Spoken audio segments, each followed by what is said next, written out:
Пусть нету ни кола и ни двора, зато не платят королю налоги работники ножа и топора, романтики с большой дороги. Не желаем жить, по-другому не желаем жить. По-другому ходим мы, по краю ходим мы, по краю ходим мы, по краю родному. Прохожих ищем с ночи до утра. Чужие сапоги натерли ноги Работникам ножа и топора.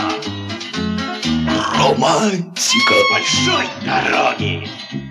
Не желаем жить, по-другому не желаем жить.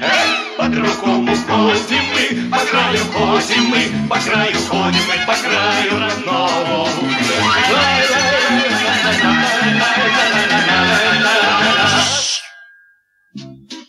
Нам лижут пятки языки костра. За что же так не любят недотроги работников ножа и топора? Романтика с большой дороги.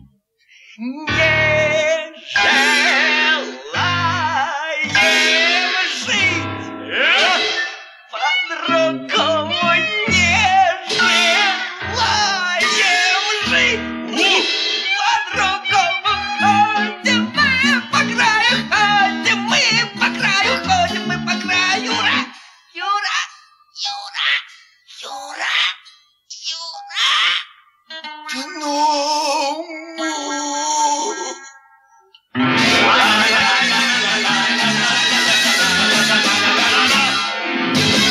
Ходить, как написано в Конституции. Там все сказано предельно ясно. Мои полномочия до декабря 2000 года. Почему все думают, что я всей жизни хочу вот оставаться и, так сказать, в таком ритме работать? Наверное, железным просто надо быть. Почему-то никто об этом не думает. Никакой монархии никогда в Казахстане не будут. Никакие мои дочери моими советниками никогда не будут. И никакой наследственности в Казахстане не будет. Будет все, как написано в Конституции. А ты вор, джентльмен удачи. Украл, выпил в тюрьму. Украл, выпил в тюрьму. Романтика. А ты говоришь, конечно, завидует.